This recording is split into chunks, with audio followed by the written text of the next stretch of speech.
pour introduire ce jeudi, je pense qu'il est bon de remarquer que les chemins d'Acrimède et des Pinsons-Charlot, puisqu'on les appelle les Pinsons-Charlot, sont des chemins qui ont beaucoup de points en commun.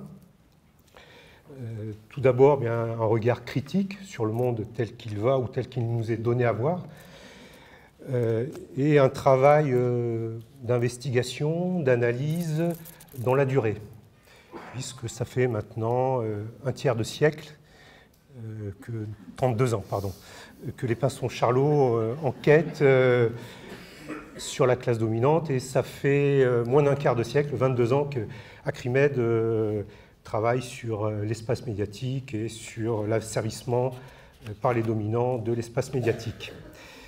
Et donc ce soir, on va essayer de comprendre pourquoi la question des médias, et notamment la question de la diffusion et de la place de la pensée dominante dans les médias, est devenue un thème de réflexion, d'action, de plus en plus thématisé, explicite pour la classe dominante, en observant que s'y joue une grande partie du travail de domination symbolique, et domination symbolique qui est une des conditions essentielles du maintien de l'ordre établi. Et ce travail de domination symbolique dans et par les médias, s'observe quand on analyse une structure de domination qui est multiforme, on pourrait dire même polymorphe. Et pour les besoins de l'analyse, on peut analyser cette structure en isolant 6 catégories d'individus, d'agents de l'espace médiatique, qui sont des catégories construites pour l'analyse, mais on verra que bien des agents dominant l'espace médiatique passent d'une catégorie à l'autre au cours de leur carrière, ou sont positionnés dans différentes catégories au même moment de leur carrière. Et donc ces 6 catégories sont, en gros, il y a 3 catégories qui sont celles constituées par ceux que l'on peut appeler les diffuseurs de la pensée dominante, à savoir les hypocrates, les sondologues et les experts. Et les 3 autres catégories remplissent des fonctions d'organisation, de structuration et d'orientation de l'espace médiatique. Ce sont les comités d'éthique, ce sont les dirigeants et bien sûr les propriétaires. Alors, en ce qui concerne les hypocrates, ces lumières, ces éclaireurs du monde tel qu'il se pense, en fait, on se rend compte depuis 25 ans qu'il s'agit d'un tout petit groupe d'individus, une vingtaine de personnes interchangeables, qui ont été mis en évidence de manière très systématique et documentée par Serge Halimi dans un livre qui s'appelle « Les nouveaux chiens de garde », qui est sorti en 1997, réactualisé en 2005, qui a donné lieu à un film de Gilles Balbastre et Yannick Kergoat qui s'appelle « Les nouveaux chiens de garde ». Et en fait, je vous renvoie à ce livre et à ce film parce que quand je vous dis Jacques Julliard, Laurent Geoffrin, Christophe Barbier, François-Olivier Gisbert, vous avez derrière toute une série de sketchs savoureux avec ces individus. Donc ce sont des choses que vous connaissez, donc je vais passer rapidement. Simplement, je vais quand même vous donner le meilleur résumé de la fonction de chien de garde ou d'éditocrate, meilleur résumé fait par l'un d'entre eux, un homme à l'écharpe rouge. Bon, tout le monde a deviné, c'est bien, qui a pu dire, entre deux figures de gymnastique sur iTélé, parce qu'il lui arrive de faire le poirier, donc Christophe Barbier a pu dire se confronter au terrain pollue l'esprit de l'éditorialiste. L'éditorialiste est un tuteur sur lequel le peuple, comme du lierre rampant, peut s'élever. Alors, quand on a ce genre de phrase, on peut dire ce jeudi Acrimède est terminé, rentrez chez vous, écoutez Christophe Barbier, mais comme vous êtes venus, on va quand même continuer un petit peu. Et donc, l'autre catégorie de diffuseurs de cette pensée dominante sont les sondeurs, enfin ils s'appellent sondeurs ou experts en opinion, que Acrimède nous appelons sondologues, et que sous la Grèce antique, on appelait les devins. Alors aujourd'hui, on n'égorge plus des poulets pour lire dans leurs entrailles. Il y a eu une civilisation des mœurs qui s'est opérée. Aujourd'hui, on fait des sondages. Et ces sondages sont un excellent moyen, un excellent outil d'imposition de problématiques. En gros, quand vous avez un sondage qui vous dit, quand vous avez toute une série de sondages qui vous disent est-ce que le mouvement de grève à la SNCF est justifié ou est-ce que les cheminots ont raison de faire grève et ainsi de suite, ad nauseam. Par contre, on n'a jamais de sondage du genre est-il normal que le gouvernement détruise des collectifs de travail? Est-il normal que des gouvernements cherchent à détruire des acquis sociaux tels que la sécurité sociale et ainsi de suite? Donc en fait, on a avec les sondages des outils de manipulation et de cadrage du débat dans les médias. Et ces outils sont utilisés à longueur de temps, à flux tendu, par une vingtaine d'individus. On a fait une analyse à Acrimed sur ce petit groupe de sondeurs. Ce sont une vingtaine de personnes qu'on voit dans les médias régulièrement. Et ce sont des gens qui ont des caractéristiques très, très particulières. 4 sur 5, 80%, sont labellisés, pas comme des poulets, mais comme en termes d'études, Sciences Po. Ils sont 55% à avoir fait Sciences Po Paris, un quart à avoir fait des Sciences Po de province. Donc après, quand on se dit, tiens, quand je vois Roland Quérol, il me fait penser à François Miquet-Marty, qui me rappelle Jérôme Sainte-Marie, qui n'est pas sans me faire penser à Brice Teinturier, c'est normal, ils pensent la même chose, et donc ils ont oui, un air de famille intellectuelle, le mot n'est pas approprié, en tout cas un air de famille sociale entre eux. Et c'est quelque chose qui est devenu tout à fait naturel, à un point tel que même quand un sondeur cesse de sonder, comme Stéphane Rosès, qui a ouvert sa boîte de conseil, c'est normal, c'est un entrepreneur, il a bien raison, pour conseiller notamment le paradis fiscal de Monaco, eh bien, on continue à inviter Stéphane Rosès dans les médias pour tout simplement entendre son opinion autorisée, de sondeur autorisé à parler de ses idées. Voilà. Mais alors qu'il n'a aucune connaissance spécifique pour s'exprimer sur les sujets sur lesquels il s'exprime. Ce qui est quand même, quand on y réfléchit, assez extraordinaire. Autre catégorie d'intervenants dans les médias et que l'on voit de manière récurrente, ce sont les fameux experts. Alors là, on pourrait passer 3 ou 4 jeudis d'Acrimed là-dessus, parce que c'est sans fin, puisque sur chaque sujet, des experts sont disponibles à toute heure, prêts à intervenir dans n'importe quel média et sous n'importe quel format. Vous voulez 30 secondes, pas de problème, vous voulez 2 minutes, vous aurez 2 minutes, vous voulez 15 lignes, vous aurez 15 lignes.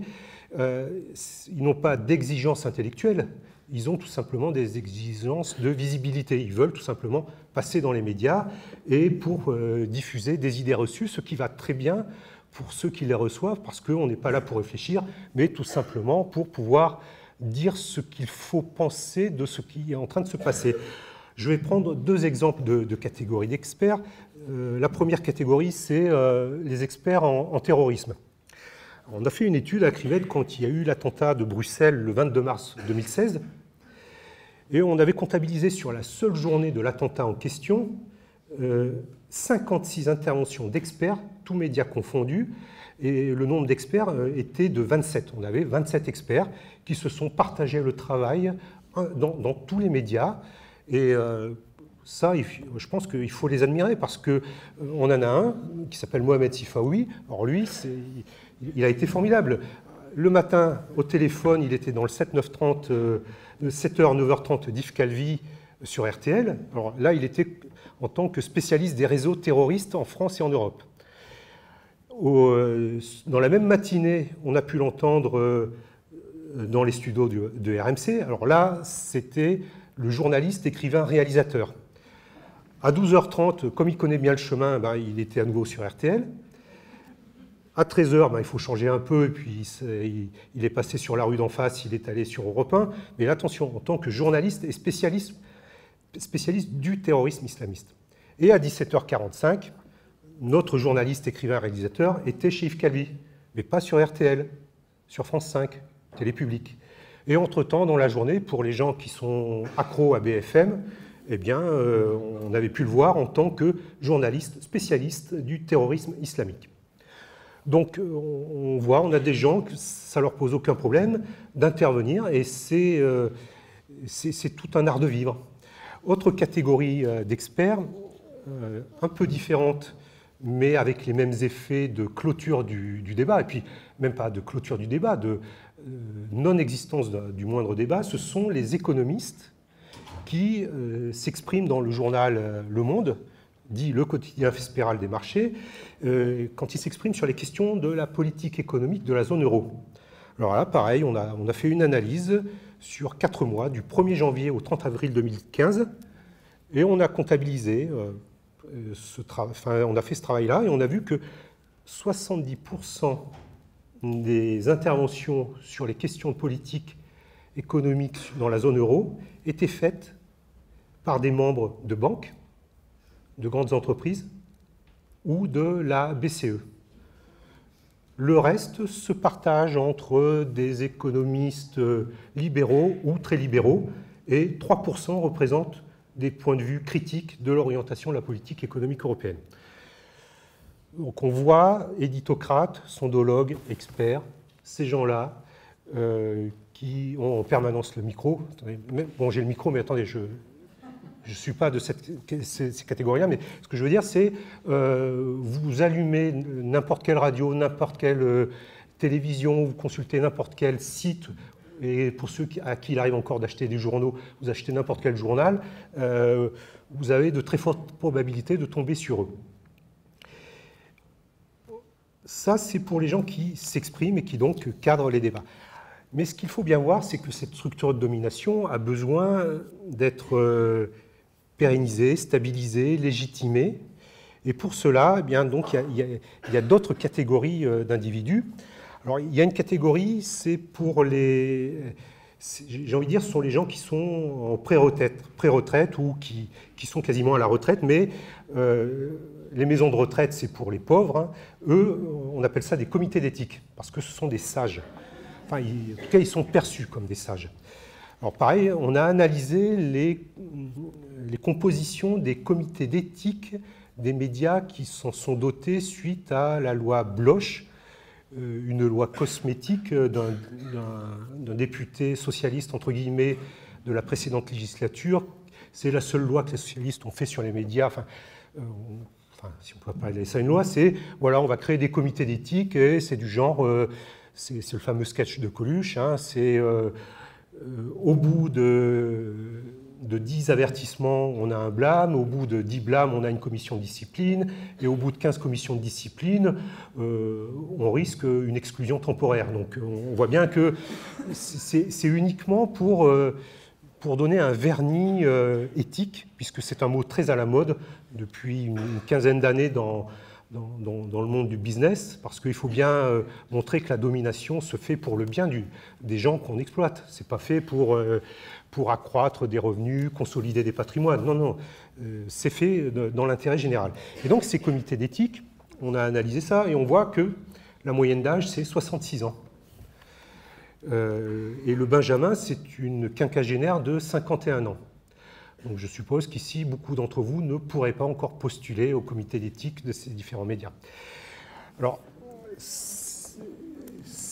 autre point, c'est ça permet de recycler des gens qui ont fait leur temps en termes de carrière. On y retrouve trois anciens ministres. Jean-Noël Jeannet, qui par contre anime toujours son émission sur France Culture. Et Jean-Noël Jeannet est aussi un ancien président de Radio France. D'ailleurs, on y retrouve 3 autres anciens présidents de Radio France. Jean-Paul Cluzel, par exemple, qui est à Public Sénat. Cluzel, qui, par exemple, mais ça, on en parle très peu, est le parrain d'un des enfants d'Alain Juppé. Et bon, voilà, c'est ce genre de choses. Il faut savoir, il y a une notion d'entre-soi. On y retrouve Michel Cotta, qui, elle, a été présidente de Radio France, Elle a été aussi présidente de l'ancêtre du CSA, ça s'appelait la Haute Autorité. Et Michel Cotta, elle a été sur TF1, elle a eu des postes dirigeants sur TF1, à l'époque de Bouygues. Hein. Et là, elle trône au comité d'éthique de France Télévisions et de France Média Monde. Et puis, ancien président de Radio France, Jean Lucas, bon, celui qui avait eu l'heureuse idée de nommer Philippe Val à la tête de France Inter, point de suspension. Parmi ces autres membres des comités d'éthique, on trouve 2 anciens membres du Conseil constitutionnel, comme par exemple Renaud Denoy de Saint-Marc. Alors lui, c'est un ancien élève de Sciences Po qui a été prof à Sciences Po. Il a fait l'ENA, membre du Conseil d'État, et il touche aussi une autre retraite à l'Académie des sciences morales et politiques. Autre membre du Conseil constitutionnel, membre d'un comité d'éthique, Noëlle Lenoir. Je vous en ai parlé tout à l'heure, c'est une ancienne ministre.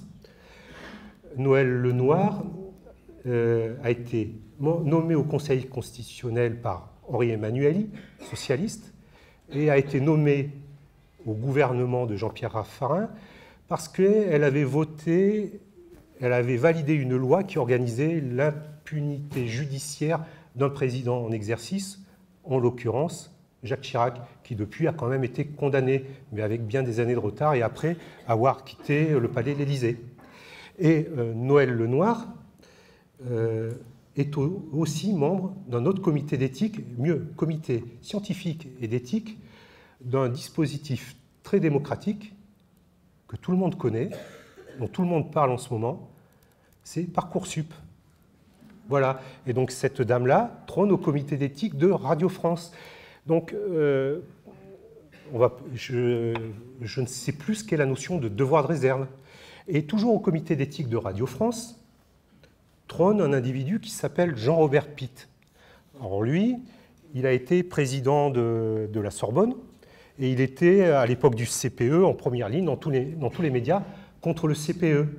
Et récemment, il a fait une tribune dans le Figaro vantant les mérites de Parcoursup, où sa collègue du comité d'éthique de Radio France trône au comité d'éthique de Parcoursup. Donc ce sont des choses dont on ne se rend pas compte parce qu'il faut prendre le temps de les observer. Mais quand on a ça sous les yeux, on peut se demander si, tout simplement, on ne prend pas les gens qui travaillent pour le service public de la radio et les auditeurs du service public pour des idiots. Il n'y a pas d'autre expression. Donc ça, ce sont pour les comités d'éthique. Autre catégorie qui organise et structure les activités des médias dominants, ce sont bien sûr les dirigeants. Alors maintenant, on va plus parler de dirigeants, on va parler d'entrepreneurs, de visionnaires. C'est quand même plus en phase avec le langage actuel. Et donc, j'essaye d'être up-to-date ce soir. Et par exemple, nous avons à France Télévisions Delphine Ernotte. Alors pourquoi j'ai dit Delphine en l'appelant par son prénom? Parce qu'en 2011, dans le Nouvel Observateur, il y a eu un portrait d'elle signé par Dominique Nora, où à un moment dans l'article, elle ne parlait que de Delphine et sans citer son nom, ce qui montrait quand même un certain entre-soi. Et Delphine Ernotte, à l'époque, était DRH d'Orange. Alors Orange, fin des années 2000, c'était quand même pas un club de libération de la parole, c'était pas un club d'émancipation des salariés, c'était une entreprise suicidogène. Enfin, il y a des gens qui se suicidaient sur leur lieu de travail. Et l'article qu'avait consacré à l'époque Dominique Nora dans le Nouvel Observateur avait été titré « Delphine Ernotte, la déstresseuse d'Orange ». Mesdames, messieurs, il y a des gens chez vous qui se suicident, mais ne restez pas comme ça. Delphine est là, elle est DRH, elle va vous apprendre à vivre. Alors, juste une parenthèse sur Dominique Nora qui avait signé cet article-là. Depuis, elle est devenue directrice de rédaction de l'Obs. C'est la fille de Simon Nora, qui fut le co-auteur d'un rapport avec le dénommé Alain Minc, fameux plagiaire, condamné à 2 reprises par les tribunaux pour plagiat. Et c'est aussi la nièce de Pierre Nora, l'éditeur, donc la nièce par alliance d'Anne Sinclair. Donc on voit quand même que ce monde est un monde très étroit. Et c'est une chose dont il faut se rendre compte, c'est-à-dire chaque fois que je vous parle d'un individu, en fait, il faudrait que je vous décrive l'ensemble de ses positions passées et actuelles pour comprendre l'ensemble de son capital social agissant au moment où il agit à un endroit donné. C'est-à-dire que ces gens-là amènent avec eux toute une histoire, tout un ensemble de connexions, de relations, comme on dit, qu'ils peuvent mobiliser à tout moment pour obtenir les résultats qu'ils souhaitent avoir. Juste une chose dans l'actualité, là, récemment, Dominique Norat a balancé une source du Canard enchaîné. Voilà. C'est une chose qui, en principe, dans l'espace journalistique, ne se fait pas. Mais comme on dit, hein, il y en a qui osent tout, et c'est même à ça qu'on les reconnaît. Alors, pour continuer sur les dirigeants, bien, là, je pense qu'avec Monique, on peut remercier le CSA, parce que je pense qu'au moment où on a lancé cette idée de jeudi lacrymède, on avait de la matière, mais là, le CSA nous a donné un cadeau royal, il n'y a pas d'autre mot, en nommant à la tête de Radio France, suite à la destitution de Mathieu Gallet, qui a quand même été condamné par le tribunal de Créteil pour favoritisme à 1 an de prison avec sursis et 20 000 € d'amende, pour avoir commandé 400 000 € de prestations à des sociétés de conseil sans respecter les règles des marchés publics. C'est quand même ce genre de choses, il faut le dire, il faut le répéter. Des gens se font condamner et aller en prison parce qu'ils volent un steak dans des supermarchés. Mathieu Gallet plastronné après dans les studios de France Inter le jour de son départ. Voilà, il faut ce genre de choses qu'il faut avoir en tête aussi. Et donc, le CSA a auditionné 6 candidats et le 12 avril dernier a choisi Sybille Veil comme présidente de Radio France. Et avec Sybille Veil, on est gâté. Son pédigré, diplômée de Sciences Po Paris, 99. Elle fait un DEA de politique européenne. Ça, c'est important, le côté international.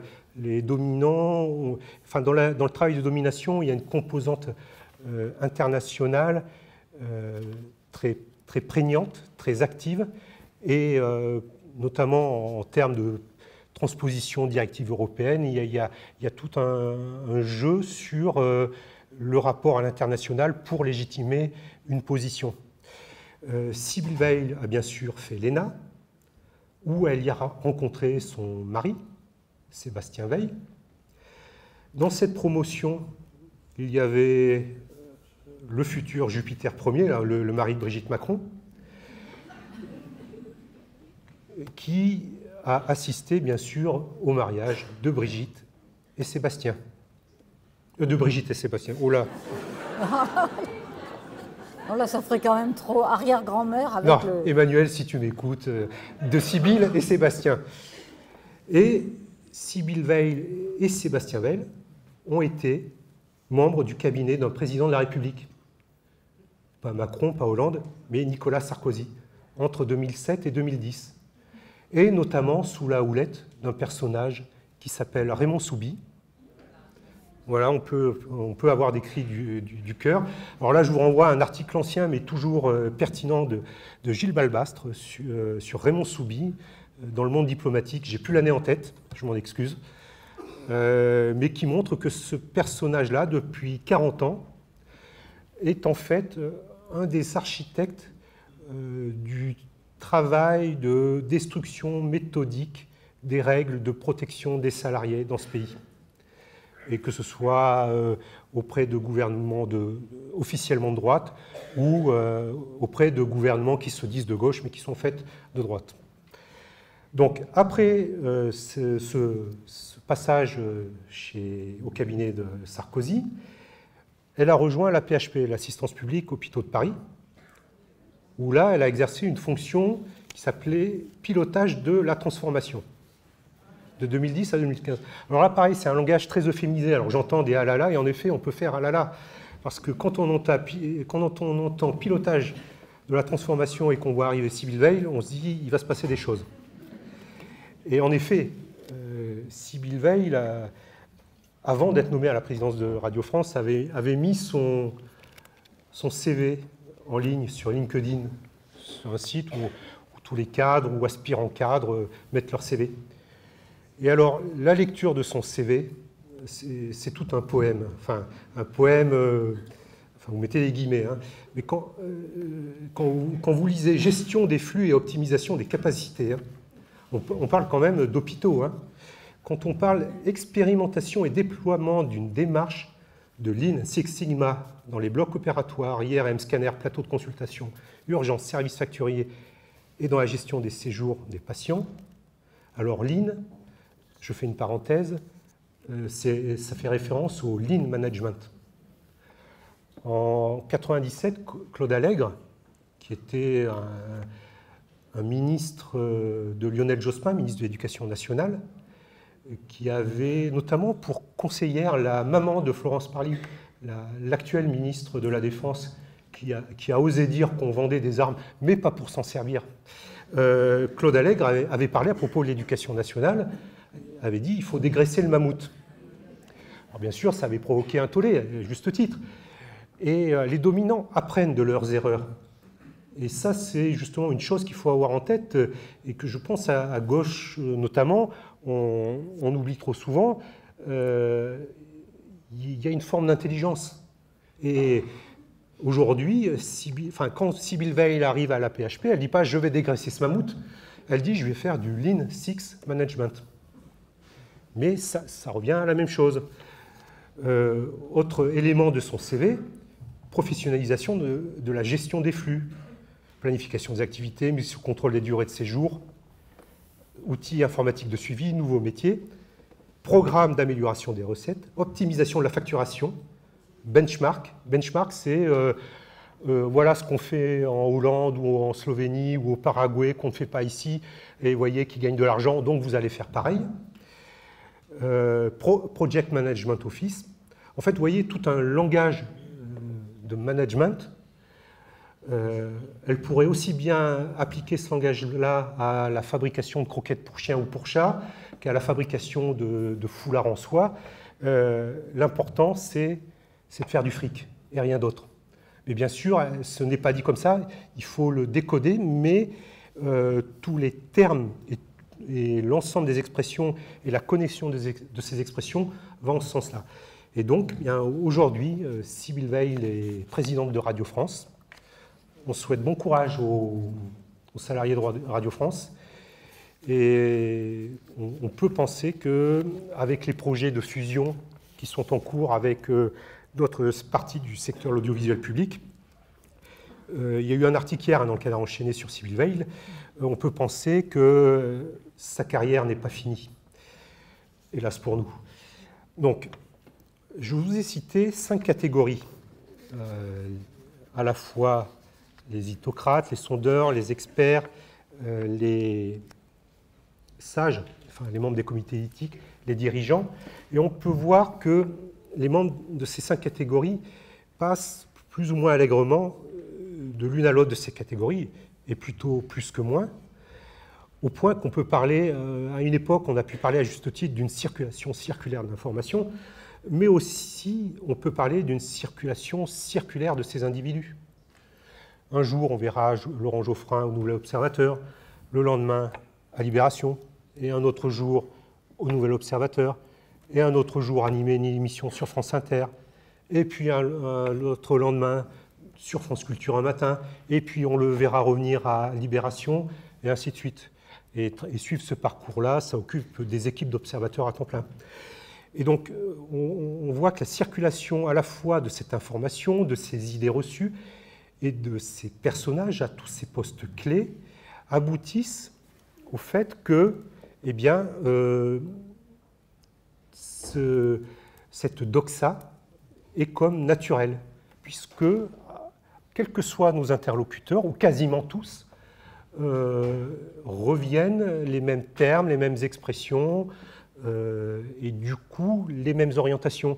Et en fait, pour parler comme Gérard Collomb, il y a quelques gesticulations entre eux, mais les gesticulations, ce sont vraiment sur des points de détail. Donc, c'est pour donner l'illusion ou l'apparence d'un débat qui n'existe pas.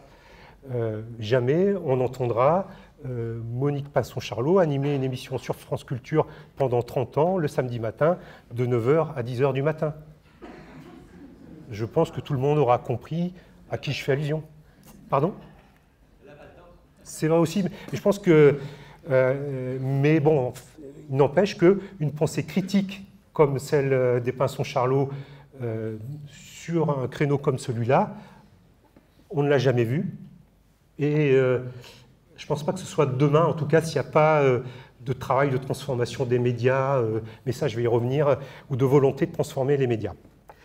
Et puis la 6e catégorie, dont je n'ai pas parlé, dont on aurait pu penser que j'en parle en premier, mais dont j'ai voulu en parler qu'en dernier, ce sont les propriétaires. Ce sont les fameux oligarques des médias. Alors il y a bien sûr Bernard Arnault, qui était avant-hier soir, ou il y a 2 jours, à Washington. Il y avait une kermesse paroissiale avec Emmanuel Macron, Donald Trump. Enfin, non, il était là-bas de passage, donc on lui a dit, tiens, tu viens, il y a un repas tiré du sac, des choses comme ça. Il y a bien sûr Vincent Bolloré, pensée spéciale, parce qu'il a... attendez, il a passé 2 jours difficiles. Je pense qu'il faut se montrer humain avec lui. Alors, parenthèse sur Bolloré, il y a 1 an et demi à peu près, un jeudi à Crimed, on avait fait un jeudi sur les oligarques des médias avec les Gary Bertz, qui venait de sortir un bouquin sur l'Empire, Bolloré, et Benoît Colomba, journaliste à Radio France, qui a été assigné au tribunal à 3 reprises par Bolloré. 3 reprises, ça s'appelle les poursuites bâillons. La technique de la poursuite bâillon, c'est j'intente un procès à des gens dont je sais pertinemment qu'ils n'ont pas les moyens et la structure, les moyens financiers et la structure d'encadrement juridique et de protection aussi efficace que moi, Vincent, premier dans mon groupe, pour faire face. Du coup, ça a un effet de déstabilisation. Par exemple, Benoît Colomba, il y a un mois, attendait encore toujours la date de l'audience du 3e procès. Donc il y a eu une pétition récemment sur les poursuites bâillons, parce que c'est une technique des oligarques. C'est non seulement il y a un contrôle de l'espace médiatique par les catégories dont je viens de parler, mais en plus, ceux qui essayent malgré tout de faire leur job, tout simplement, d'enquêter sérieusement, eh bien, ça leur est insupportable. Et donc, Bolloré lâche ses avocats. Alors, juste une parenthèse, un des avocats de Bolloré est le même que l'un des avocats de Noël Lenoir, vous savez, celle du comité d'éthique de Radio France, qu'un des avocats que Noël Lenoir avait utilisé à une époque lorsqu'elle avait essayé d'intimider des journalistes. Voilà, je ferme la parenthèse sur à la fois Noël Lenoir et sur Vincent Bolloré. Et je poursuis la liste des oligarques. Il y a bien sûr Bouygues, la famille Bouygues, avec Martin, la famille Dassault. Vous savez, les Rafales, ces magnifiques avions, la technologie française, quoi, le Made in France. Patrick Drahi, Lagardère, alors pas Jean-Luc, hein, Arnaud, le fils. Xavier Niel, qui par ailleurs est le compagnon de... Delphine. Oui, Arnaud. mais voilà, pas Delphine Ernotte, mais Arnaud. Hein. Non, Arnaud. Voilà. Celle qui habille Brigitte. Voilà, c'est ça, vous voyez. Et mon t-shirt vient de Prise Unique, moi. Attendez, ce que moi, non. Ah bon. Et il y a Mathieu Pigasse. Alors lui, il n'est pas milliardaire, mais il est quand même banquier d'affaires. Il est quand même actionnaire du Monde, plus d'un hebdomadaire en déperdition, je crois que ça s'appelle Les Inrocks. Et il y a bien sûr François Pinault. Donc ces oligarques qui possèdent la quasi-totalité des médias dominants, aujourd'hui, maintenant, sont clairement identifiés comme étant des adversaires. Mais une des erreurs, c'est une chose que maintenant, à peu près tout le monde ait compris qu'il y avait quelque chose qui n'était pas démocratique là-dedans, mais l'erreur à ne pas commettre, c'est de ne focaliser que sur eux. Parce que si on ne focalise que sur eux, on oublie les 5 autres catégories.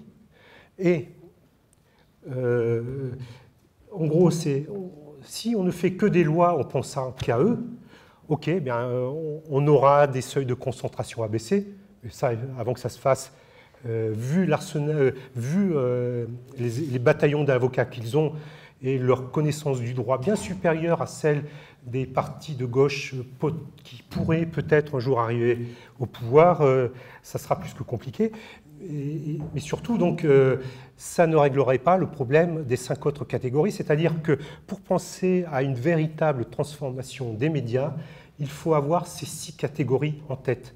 Et si on n'a pas ces 6 catégories en tête, et si on ne propose pas de transformation des médias en agissant sur les origines sociales, la composition, le mode de fonctionnement de ces 6 catégories-là, voire la disparition de certaines de ces catégories, comme les sondeurs ou les pseudo-experts, on est sûr de perdre d'avance. Donc il faut avoir ça en tête. Alors, par contre, il faut aussi lutter contre les oligarques, et je vais faire un parallèle avec le parcours des Pinson-Charlot, quand ils ont commencé leurs travaux sur la classe dominante, pour montrer la pérennité, la durée de la présence de ces dominants. Quand vous commencez en 86-87 vos travaux, en 85, TF1 est une chaîne publique. C'est le service public. On pouvait voir le samedi soir des téléfilms, enfin on l'a vu une fois, en 85 ou 86, un samedi soir à 20h40, un téléfilm de Jean-Luc Godard. Essayez d'imaginer ça aujourd'hui. Non, c'est plus possible. Mais TF1 a été privatisé en 1987 par un gouvernement de droite. Le ministre de la Culture et de la Communication de l'époque, qui après est devenu ministre de la Défense sous Balladur, s'appelait François Léotard. Et alors l'argument magistral qui cloue le bec, pourquoi a-t-on privatisé TF1 au nom du mieux-disant culturel? Alors, oui, c'est tout à fait visible. Il suffit d'allumer. Donc TF1 a eu une concession. Mais depuis 1987, sauf erreur de ma part, la gauche officielle a été au pouvoir de 1988 à 1993, de 1997 à 2002 et de 2012 à 2017. Et est-ce qu'il s'est passé quelque chose? La famille Bouygues a continué à garder la main sur TF1. Alors, Francis, le patriarche, nous a quittés en 1993, mais Martin, le fils préféré, a pris les clés de la maison. Et Martin trône toujours à la tête de Bouygues. Alors, juste au sujet de TF1, je cherche un passage, je ne sais pas si je l'ai gardé, mais je ne l'ai pas gardé, c'est pas grave, je vais vous le dire de mémoire. Si, en 2010, un réalisateur sardon qui s'appelle Pierre Carle avait fait un film qui s'appelait Fin de concession à propos de TF1. Et en 2010, il interroge un, entre guillemets, socialiste qui, à l'époque, est dans l'opposition, qui s'appelle Arnaud Montebourg. Bon, aujourd'hui, il vend du miel, il fait des meubles, enfin bon, c'est comme ça. Hein. Mais à l'époque, il déclarait « Ouais, c'est le moment de taper sur TF1, je vais vous donner un coup de main, il faut leur mettre la tête sous l'eau, c'est la télévision de la droite, c'est la télévision des idées qui détruisent la France pour moi, la télévision de l'individualisme, la télévision du fric, la télévision du matraquage sur la sécurité. » Et quelle ne fut pas ma surprise, un samedi soir, le samedi soir, je regarde TF1. C'était le 1er décembre 2012.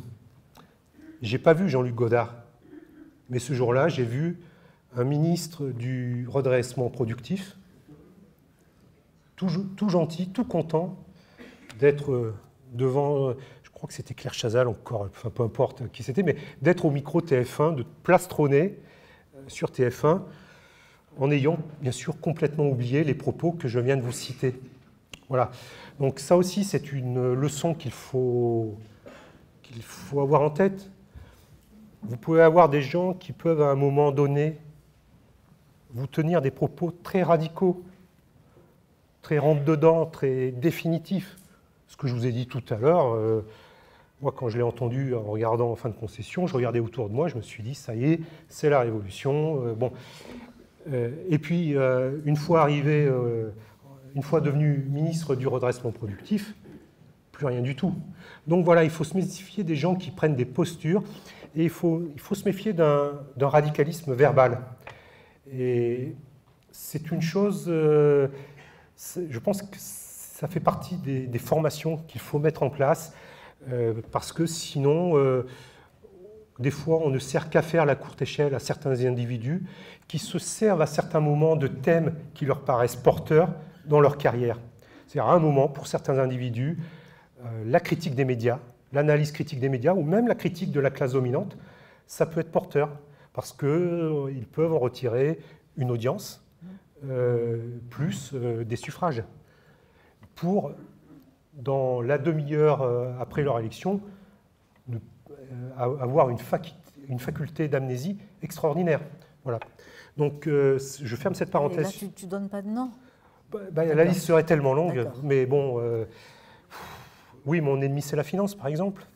Ça, c'était aussi un grand moment, mais bon, on pourrait tous les citer. Mais le problème, c'est qu'il m'est arrivé de faire l'erreur de voter pour certains d'entre eux, donc ça me renverrait à certaines de mes erreurs. Voilà. Donc, concernant TF1, il n'y a rien eu de fait depuis 1987, et donc TF1 reste propriété de Bouygues. En 1985, le papa de Serge Dassault, s'appelait Marcel, dirigeait le groupe Dassault. À l'époque, il n'avait qu'un obscur hebdomadaire qui s'appelle Jour de France. Quand vous allez chez le médecin ou chez le dentiste, vous faire couper les cheveux, bon, il y avait Jour de France. Alors, par contre, il y avait une rubrique passionnante dedans. C'était justement tout à la fin le texte de Marcel Dassault. Ça s'appelait Le Café du commerce. Et en fait, quand vous lisez les éditos de François-Olivier Gisbert ou de ceux que je vous ai cités tout à l'heure, c'est du Marcel Dassault. Bon, voilà, plus mainstream, mais c'est quand même du Marcel Dassault. Alors aujourd'hui, le fils de Marcel Dassault, toujours à la tête de Dassault, bien sûr milliardaire, et a racheté en 2004 Le Figaro. Juste une parenthèse, il y a quelques mois, notre pays a fait des funérailles nationales à quelqu'un qui était présenté comme écrivain, Jean, je ne sais plus comment. Dormesson. Voilà. Jean Dormesson, à une époque, a été longtemps éditorialiste au Figaro, a même été directeur du Figaro. Voilà. Donc, et Dormesson, jusqu'à la fin de ses jours, on le voyait dans tous les médias, sur tous les sujets, puisque l'important, c'est que Jean Dormesson soit là, puisque ça faisait l'audience. Fin de la parenthèse. En 1985, Jean-Luc Lagardère vendait déjà des armes. Il régnait sur Hachette, Europe 1, Marie Patch, et ainsi de suite. En 2018, son fils Arnaud a bien dilapidé l'Empire, Lagardère, puisqu'encore ces jours-ci, on a vu qu'il mettait en vente toute une série de journaux de son groupe, mais pour l'instant, il continue de conserver Europe 1, Paris Match et le JDD. Et concernant alors Arnaud Lagardère, il y avait eu un reportage par la RTBF sur Arnaud et sa compagne ou son épouse, et c'était très démystificateur, parce que c'est quand on voyait Arnaud Lagardère, on se disait cet homme-là dirige un empire avec un tel degré d'inconscience dans son comportement, un tel narcissisme pour accepter de se faire filmer dans des situations dans lesquelles il se faisait filmer, tenir des propos stupéfiants de naïveté. Enfin bon, c'est un document collector qui est très difficile à trouver aujourd'hui, mais qui démystifiait beaucoup ce personnage-là.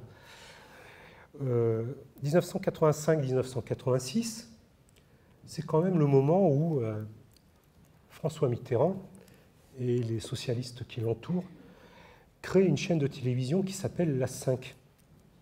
Et à l'époque, ils mettent un individu très peu connu en France, puisque très connu en Italie, parce que déjà propriétaire de nombreux médias en Italie, mais qui n'avait pas encore d'activité politique explicite, au sens où il se présentait à des élections, mais dirigeant de médias dans un pays compte tenu de l'impact des médias sur la structuration de l'opinion ou de ce qu'on nous présente comme étant l'opinion publique, c'est avoir une activité politique. Et cet entrepreneur italien s'appelait Silvio Berlusconi. Voilà. Donc Berlusconi est arrivé en France grâce, enfin le mot grâce, via Mitterrand. Et juste une parenthèse, à l'époque, il avait un directeur des programmes, dont le nom est sans intérêt, mais qui, pour justifier l'aspect mercantile des programmes de cette chaîne à l'époque, qui est devenu en fait l'ordinaire des télévisions privées de nos jours, invoquer les guides de bord et les situationnistes. Voilà. Ça, c'est aussi, voilà, c'est pas parce que quelqu'un va vous citer un nom qui est supposé représenter une pensée dissidente ou en marge ou en opposition qu'il faut tout de suite accorder un crédit. C'est le name dropping, c'est pas suffisant. Il faut aussi voir ce que la personne a à dire ou tout simplement est capable de dire derrière. Donc, tout ça pour montrer que en 30 ans, il y a eu certes une évolution de la structure des médias, mais on retrouve quand même le fait que la propriété des médias n'était pas plus démocratique il y a 30 ans qu'aujourd'hui. Simplement, c'était moins visible. Et c'était moins visible parce que il n'y avait pas tout simplement les travaux qui ont été faits depuis. Et si je fais référence à ça, c'est pour dire que, en fait, il y a des travaux, il y a des analyses qui prennent du temps à établir, qui prennent du temps à être diffusées. Je pense que peut-être dans cette salle, il y a des gens qui n'ont pas encore lu des livres des Pinson-Charlot et qui vont commencer à en lire à partir de demain. Ou il y a des gens qui ont peut-être lu 1 ou 2 livres et qui vont en lire d'autres, alors que vous en avez publié 20-25. Donc, et si je dis ça, c'est que il y a des travaux, des analyses, le temps de la diffusion, de l'appropriation est très long, mais, ce temps-là est nécessaire, il y a un temps de maturation. Et donc, ça veut dire que ce qu'on est en train de dire ce soir, ce n'est pas quelque chose qui aura nécessairement des effets demain, mais le but, c'est d'arriver à avoir des effets à moyen terme. Et donc, concernant ces 6 catégories et tout la mainmise qu'elles ont sur l'espace médiatique, eh bien, tout cela a des effets ravageurs sur la structuration du débat public. Et ces effets se mesurent notamment au fait que, eh bien, pour des gens qui ont tout simplement envie de faire connaître leurs travaux, eh bien, ça leur est quasiment impossible de passer dans des journaux parce que le cercle de la raison, ça c'est l'expression est de Alain Minck, et entre guillemets, quand il emploie cette expression, il dit tout. Il dit « nous les dominants, nous sommes à l'intérieur de ce cercle, le cercle est refermé sur nous, entre nous, nous passons d'un poste à l'autre, comme j'ai essayé de vous le montrer, mais ce cercle est quasiment étanche et il est notamment fermé à des gens qui ont des analyses documentées, critiques de ce qui se passe dans l'espace social et encore plus fermé dans ce qui se passe dans l'espace médiatique. Et donc, je vais céder à la fois le micro et la parole à Monique Pinson-Charlot pour qu'elle puisse justement montrer, exposer et parler entre autres de ce degré de fermeture qui est un véritable déni de démocratie.